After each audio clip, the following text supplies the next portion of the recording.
Salatu wassalamu ala asyrafil mursalin sayyidina wa maulana Muhammadin wa ala alihi wa sahbihi ajma'in. Wa subhanaka la ilma lana illa ma 'allamtana innaka antal alimul hakim. La hawla wa la quwwata illa billahil 'aliyyil 'azim. La hawla wa la quwwata illa billahil 'aliyyil 'azim. La hawla wa la quwwata illa billahil 'aliyyil 'azim. Rabbi shrah li sadri wa yassir li 'amri wa hlul 'uqdatam min lisani yafqahu qawli. Halaman 6. Bismillahirrahmanirrahim. Qala al-mu'allif rahimahullahu ta'ala wa nafa'ana fi jami'i ulumid darin khasana fi jumlatihi amin.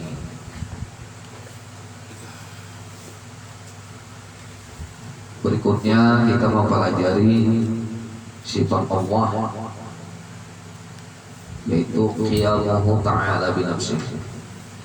Berarti kita sudah mempelajari 4 sifat ditambah lawannya berarti 8 sudah. Wujud, qidam, baqa, mukhalafatul lil hawadis. Dan pada malam hari ini kita melanjut kepada qiyamuhu ta'ala bi nafsihi. Qiyamuhu ta'ala bi nafsihi artinya berdiri Allah Subhanahu wa ta'ala dengan sendirinya.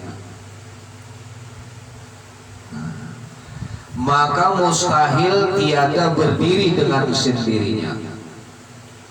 Dalilnya firman Allah Subhanahu wa ta'ala, innallaha laghaniyun 'anil 'alamin. Artinya bahwasanya Allah Ta'ala yang kaya daripada sekalian alam. Jadi maksudnya kayak ini, qiyamuhu ta'ala bi nafsihi, berdiri dengan sendirinya. Bahasa Indonesianya mandiri. Bahasa panjangnya kada tergantung kepada segala sesuatu. Allah tidak tergantung kepada apapun. Allah tidak memerlukan apapun. Jadi Allah kada perlu apapun, siapapun, apa aja dan siapa aja Allah kada bergantung kepada itu. Bahasa tauhidnya bahari Allah itu maha suci daripada bergantung kepada mahal wal muhassis.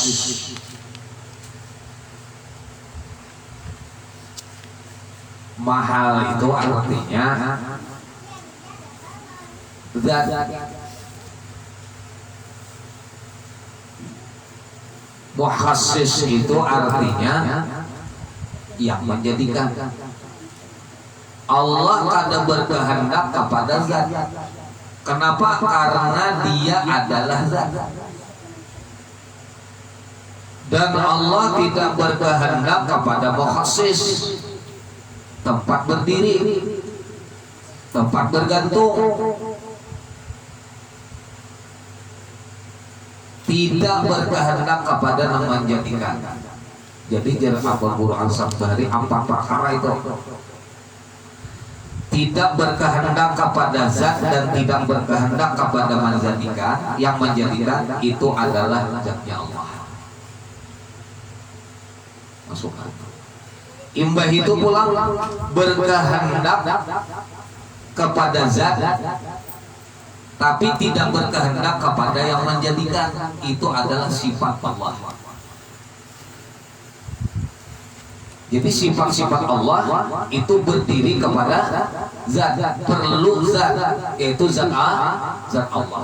2 perkara sudah. Tidak berkehendak kepada zat, tidak berkehendak kepada yang menjadikan, yaitu zatnya Allah. Berkehendak kepada zat tetapi tidak berkehendak kepada yang menjadikan, itu sifat Allah. Misalnya sifat Allah qudrat, berdiri kepada zat Allah, ya kan? Ada pada dirinya Allah sifat qudrat tadi. Makanya Allah disebut qadirun, yang kuasa. Orang disebut kuasa kalau berisi kekuasaan. Orang disebut sebagai yang kuasa apabila kuasa itu ada pada dirinya. Jelas?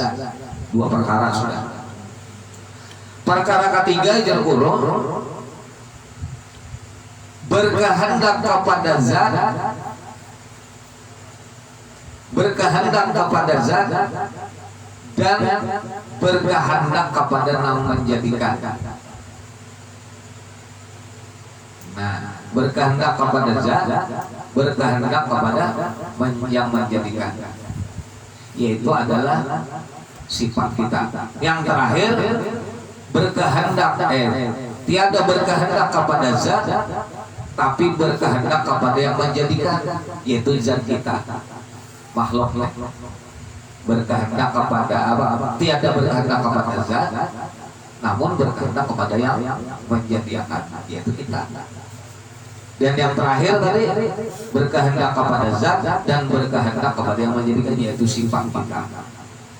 Nah, ini 4 macam di dalam ilmu tauhid. Jadi Allah Ta'ala yang dimaksud dengan qiyamuhu bi nafsi, sekali lagi, satu, dia tidak berkehendak kepada mahal atau zat karena dia sudah zat, dan dia tidak berkehendak kepada yang menjadikan, itulah zat Allah.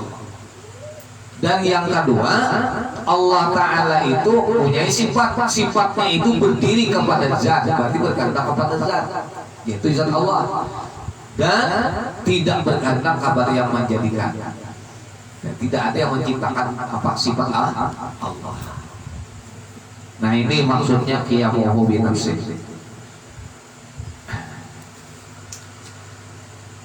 Bahasa gampangnya, bahasa kampungnya ini, bahwa Tuhan itu kada memerlukan apa aja, kada memerlukan siapapun. Nah, itu. Mana dalilnya? Innallaha la ghaniyun 'anil 'alamin. Allah itu disebut ghani. Ghani itu sugih. Sugih itu kada memerlukan, itu artinya sugih. Makin orang itu kada perlu, makin sugih. Makin orang itu merasa kada perlu, disitulah kesugihan orang. Jadi hendak tahu sugih hati itu atau kada, itu aja cirinya. Bila masih di dalam hati itu banyak perlu ini, perlu itu, perlu ini, susah bila kada ada ini. Masalah dunia nih.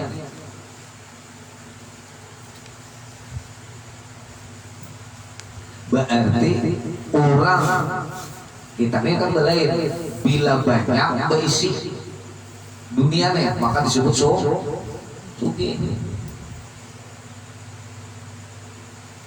Itu disebut sugih. Padahal semakin manusia itu memiliki kekurangan di dalam hati, dinampakkannya segala sesuatu yang membuat dia itu merasa puas, dicarinya, diambilnya, dicarinya, diusahakannya, semakin kelihatan bahwa orang itu memiliki hati yang miskin.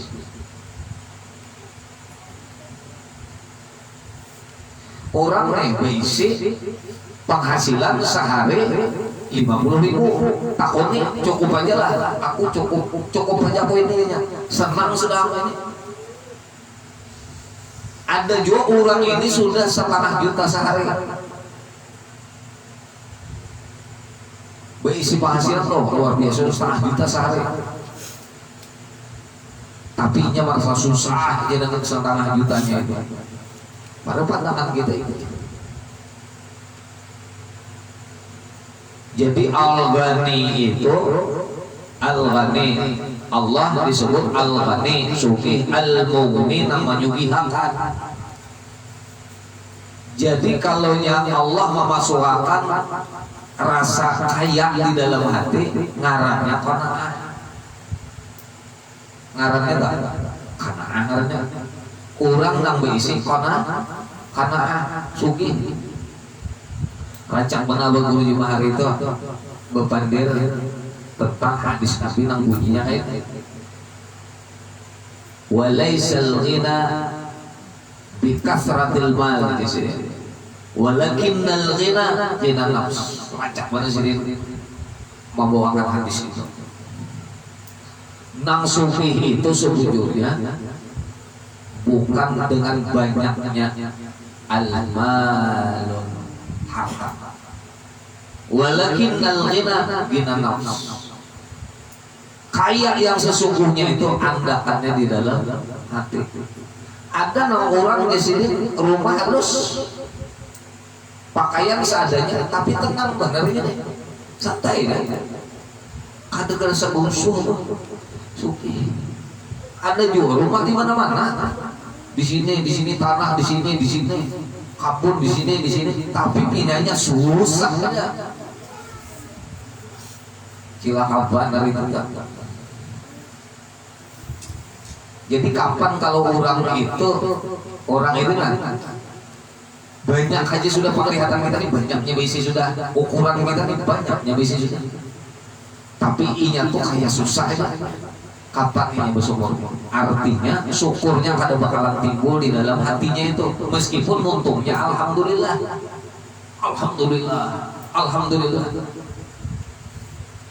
tapi alhamdulillahnya kada sesuai lawan ada di dalam hati.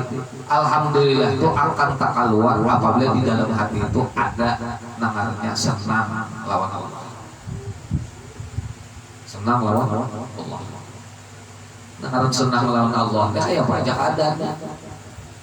ada pandang itu. Qiyamuhu ta'ala binafsihi. Mustahil Allah Ta'ala berdiri dengan yang lain, memerlukan sesuatu. Pertanyaannya, alam ini diciptakan, alam Allah ini perlulah menciptakan alam semesta. Nah itu pertanyaannya. Kalau kita melihat qiyamuhu binafsihi, ya Pak No Putra, perlulah alam yang diciptakan Allah Ta'ala. Ini pertanyaannya. Allah tuh perlulah menciptakan alam? Tidak perlu. Diciptakan gak ada urusan dengan Tuhan sebenarnya. Alam ada, tatap Allah Ta'ala sugi. Kadada alamnya tatap Allah Ta'ala sugi, karena dia zat yang memang dasar bujur-bujur sugi. Sudah. Ada kita ini kan aridi mendatang, aridi asalnya kadada, lalu ada contoh orang nih disebut anu berilmu alim, tentunya ada yang datang kawadainya yaitu ilmu, lalu disebut alim. Hanya raja.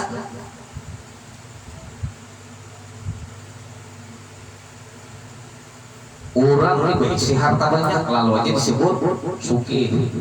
Karena ada tempelannya, kadang memiliki memang dasar suki kadang. Nah itu, jadi hakikatnya kalau aridi sifatnya aridi mendatang itu, hakikatnya sebenarnya kadang, asalnya kadang. Makanya sesugi-sugihnya kita, kada sugi, sesugi-suginya dia kada sugi.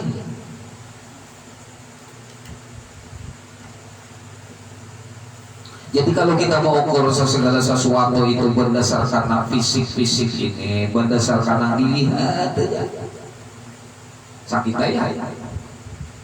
Terus itu nyaman pada ikan, belum betul. Terus si Arno jarajin sembahyang malam, kamu kan apa bilang kambingan sembahyang malam, belum tentu lagi. Jangan anda melihat fisiknya. Kita ini ketujuh melihat fisiknya sehingga tertipu. Orang yang dilihat itu adalah hakikatnya itu, yang sebenarnya itu apa. Nabi SAW diberi Tuhan nanaran rasa qanaah itu. Makanya sidin cukup terus. Dalam Nabi bisi rumah negara makan banget 3 hari sekali sangguplah. Kita nama lihat kalau kasihannya Rasulullah, tapi takutnya Rasulullah sana aja lah sini. Kita nih makan 3 kali sehari mah dia. Nang dimakan harap-harap.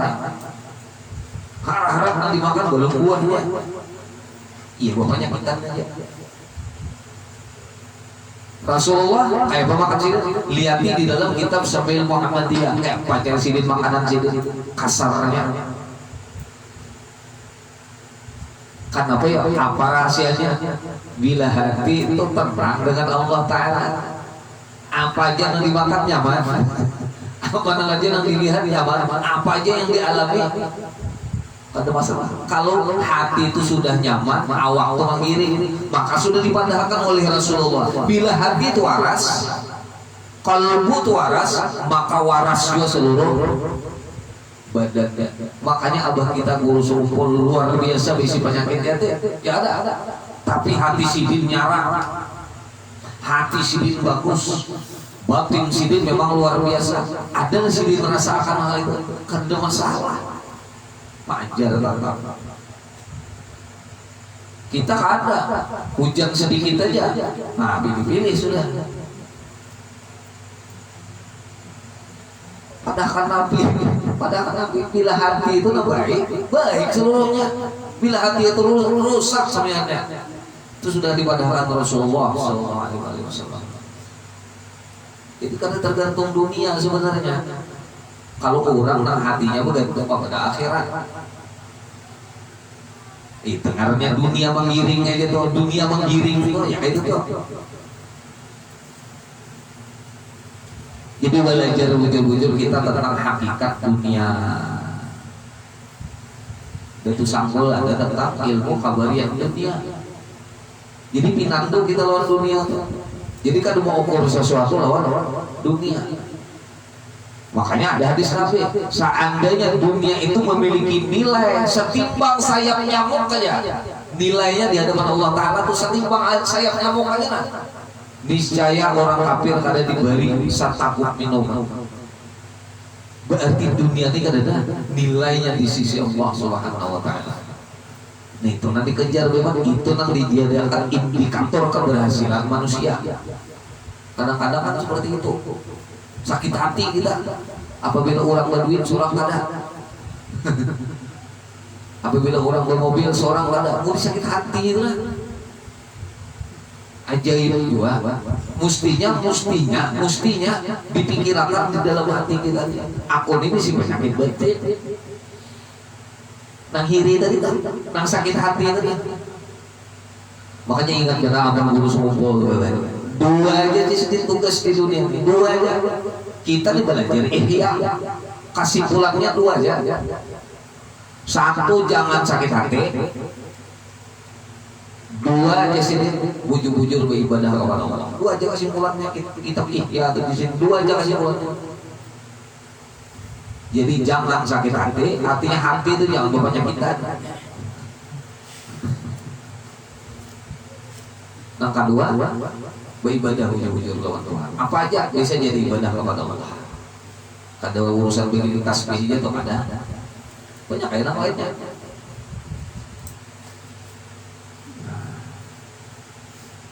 Belum lagi. Ini hikmah di antaranya kita belajar qiyamu ta'ala bi nafsi. Belajar menjadi orang suki bujuran. Artinya bergantung hanya kepada orang yang suki, yaitu Allah Subhanahu Wa Ta'ala. Kalau sudah berpegang lawan Allah, kada miskin lagi Pak. Dia lagi tahu lah kata miskin susah. Orang miskin tuh susah. Jadi bila nyawa pun kada tapi berduit, tapi tenang aja, itu ada miskin itu. Ini sudah berpemanfaatan padahal duitan orang ini berduit, kawajan nukar daging, nukar apa, cuma sakit hati melihat orang seorang kada kawa makan daging kada kawa sakit hati. Ya, macilingnya lagi letakkan orang makanan rapi, miskinnya diri akhirnya, padahal sih itu duit. Sementara ini kan dibisi pantangnya antuk terus.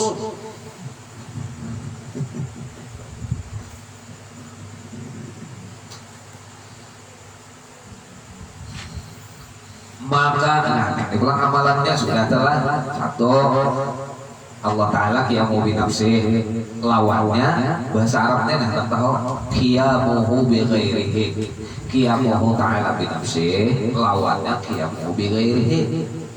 Nah ibah tuh dalilnya apa?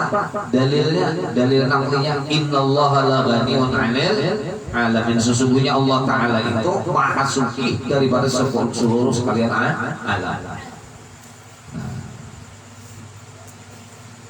Kalau dalil akalnya kawannya pak kita mikirkan ya Allah, bila bergantung kepada sesuatu lama itu berarti lama itu sifat apa? Makhluk. Berarti kalau nyaman lama dia makhluk.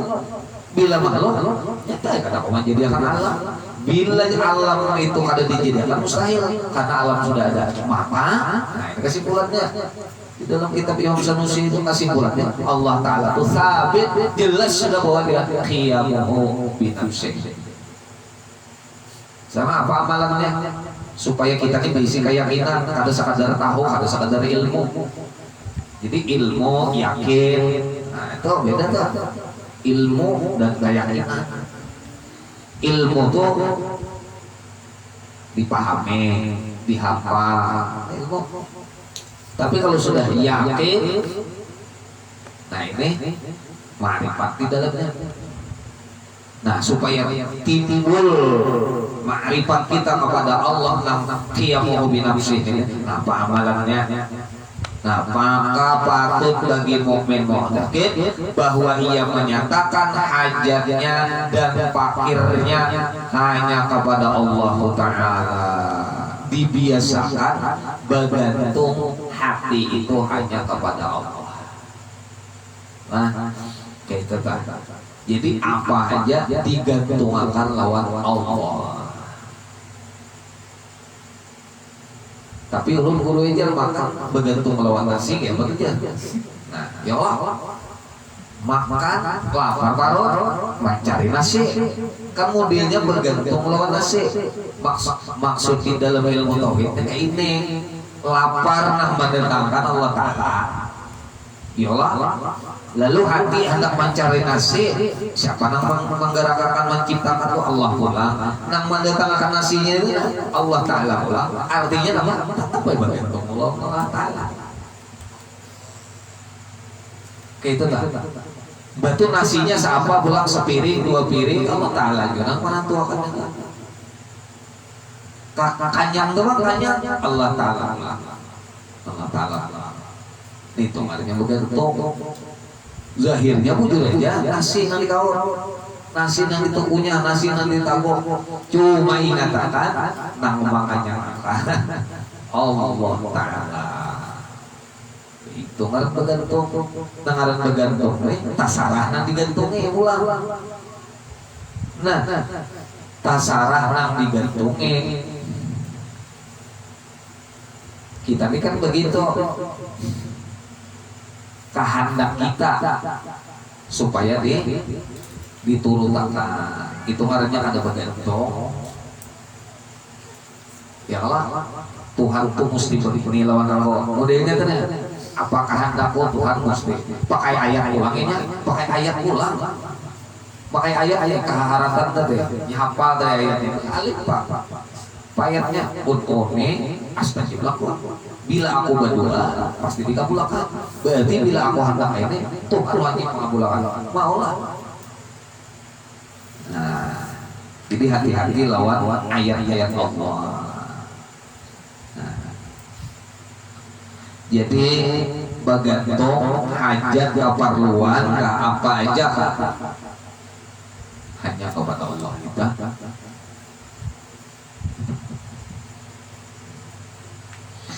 Ini amaliyah supaya kita nih makin jelas lawan Allah nang qiyamuhu bi nafsi. Kalau ada tadibling tentang qiyamuhu bi nafsi, Allah Ta'ala nang qiyamuhu bi nafsi tadi. Nang sufi tadi, nang Tuhan nang suki tadi. Kita nih hanya mengakui orang itu sugih. Itu kalau biasanya nih, kalau kita merasa diri ada sugih. Tapi kalau sudah seorang merasa sugih juga, tadi nang sugih. Orangnya ini orangnya alim, tapi ini merasa alim juga, malah belajar ke situ lagi. Ada. Artinya tadi lawan orang. Makanya kayak Imam Ghazali sendiri, luar biasa sudah Imam Ghazali itu. Ahli apa aja?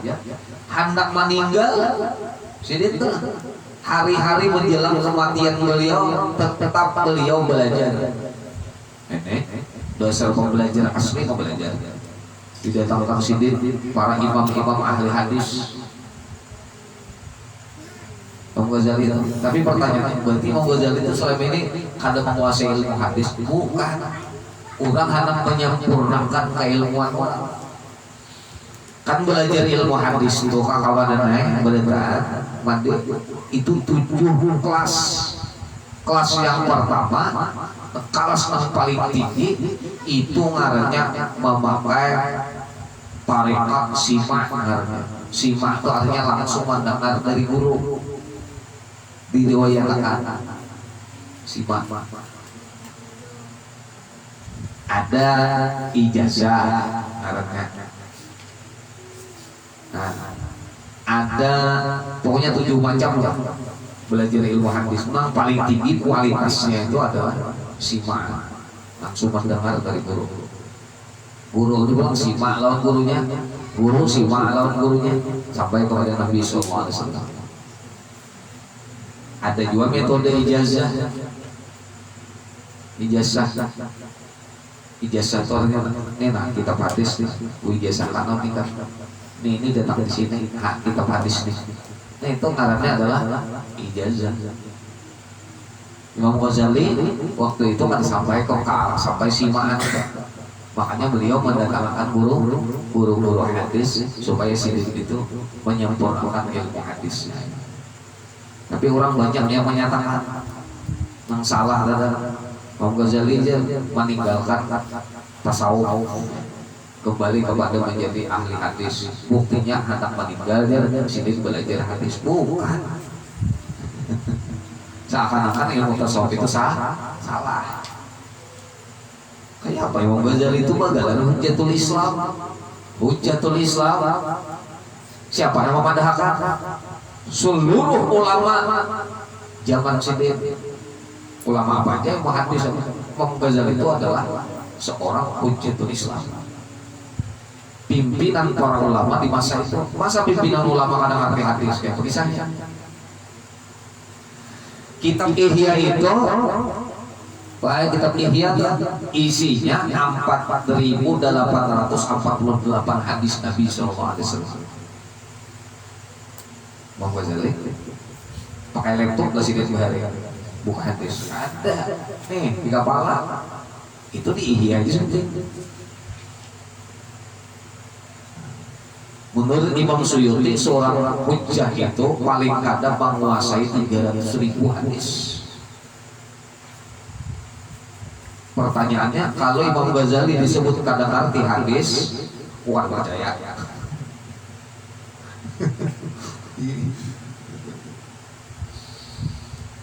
Orang sejaman sidin mengatakan ini pimpinan ulama satu wali untungnya itu orang. Oh tiba-tiba di belakang ada Imam Ghazali kadang arti hadis hanya karena Imam Ghazali kada pernah mengarang kitab hadis. Jadi ditanya tafsir ngarang sih, kitab tasawuf ngarang, tahu fikih, usul fikih, mantik mengarang, kitab hadis kada. Nah karena kitab hadis kada mengarang berarti Imam Ghazali kada ahli hadis. Kalau itu sih Dina Umar kada ahli hadis ya, kada ngarang kitab.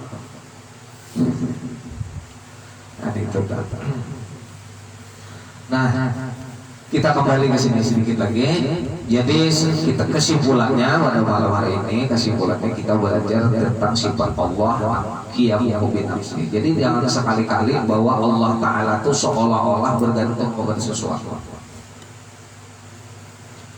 alam diciptakan atau ada urusan kawan Allah Ta'ala. Maksud kada ada urusan tuh Allah ada perlu sama sekali. Yang ciptakan aja. Untuk apa? Untuk sidin nggak ada. Untuk makhluknya juga, terutama sangat manusia. Supaya apa alamnya diciptakan? Supaya manusia kenal dengan Allah, kenal dengan sidin. Pertanyaannya apakah Tuhan itu perlu dikenal? Allah apakah merasa perlu untuk dikenal? Tidak perlu. Yang perlu mengenal Allah itu siapa? Ya kita. Nang untung kita, nang rugi kada mengenal Allah kita pula. Jadi jangan seolah-olah Allah Ta'ala itu model-model kehendak kita atau kita pakai hadis ana inda zanni abdi bi, aku berada di sisi sangka-sangka hambaku. Bila hambaku menyangka baik aku, bila menyangka kada baik aku. Katakanlah hadisnya di dalam hadis qudsi itu.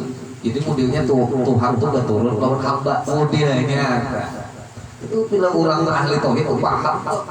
Ini cuma bahasa saja. Bahasa. Sebujurnya itu adalah kembali kepada kita menyangka baik Allah Ta'ala. Pandang kacamata kita nih, pun tarang juga kelihatan. Amun kabur ya kabur juga.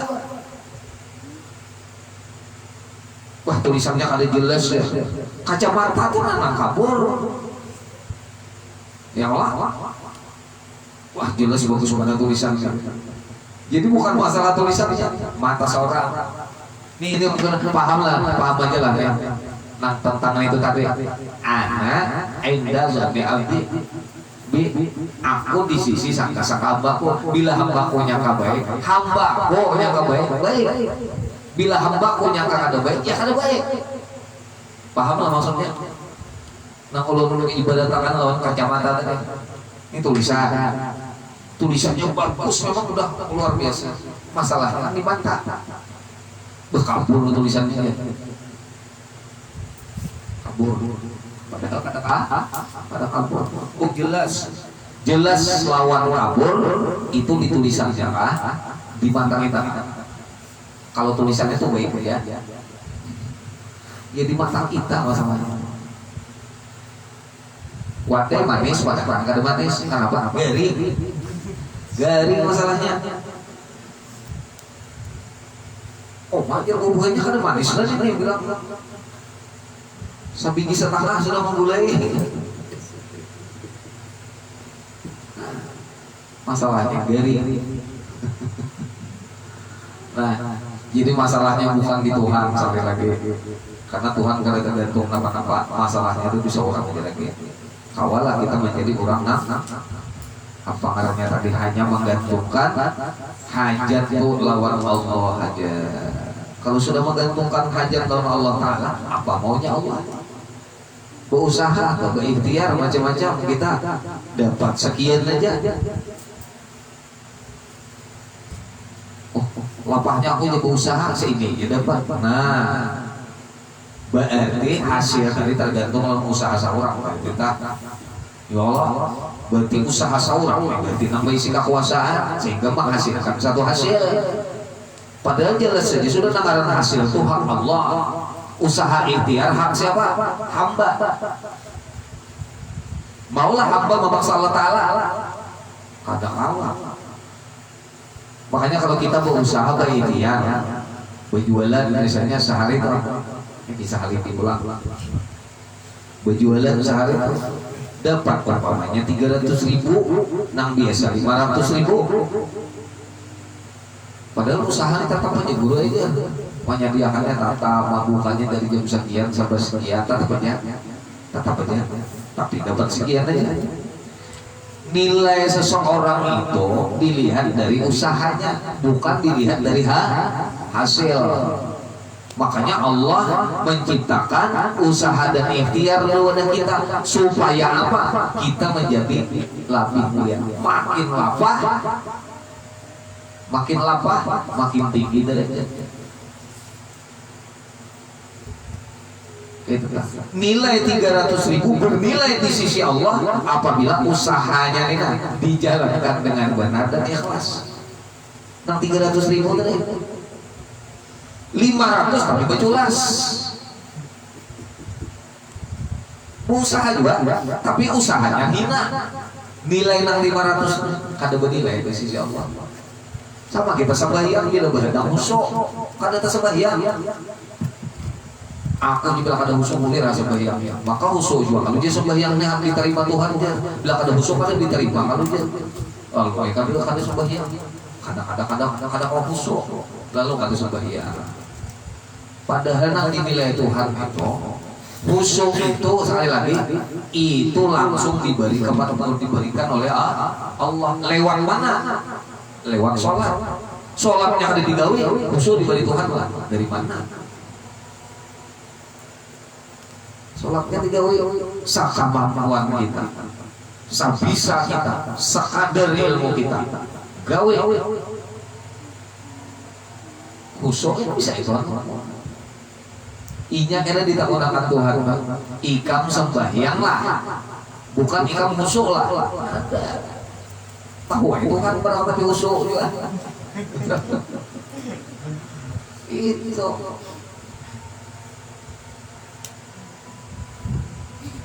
jadi bukan masalah debatnya mengaji ilmu ya bukan masalah debatnya datang ada itu jadi takunakan Tuhan itu datang ada betul ada mendapat di Tuhan ada yang sedikit Tuhan nah ikam gawi lah nah itu aja kada berapa ikam dapat nah ada nah ikam dapat ikam gawi yang naik so banyak kayak hadisnya tentang itu jadi kita jangan sampai tersalah-salah tuh kita usaha ideal gawi dengan sebaik-baiknya masalah hasil Allah Ta'ala urusannya hajat ketuakan aja kepada Allah Ta'ala nah sekadar itu nah demikian yang Allah sampaikan pada malam hari ini mudah-mudahan kita semakin kenal dan kawal menjadi orang percaya betul-betul bahwa Allah Ta'ala itu kiamu binti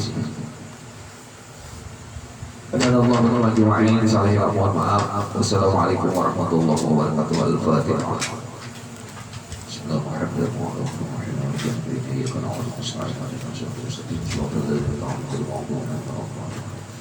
Bismillahirrahmanirrahim. Wassalamualaikum warahmatullahi wabarakatuh. Allahumma anfa'na bima 'allamtana wa 'allimna ma yanfa'una wa zidna 'ilma. Alhamdulillah ala kulli hal wa na'udzu bika min hadhihi an-nar.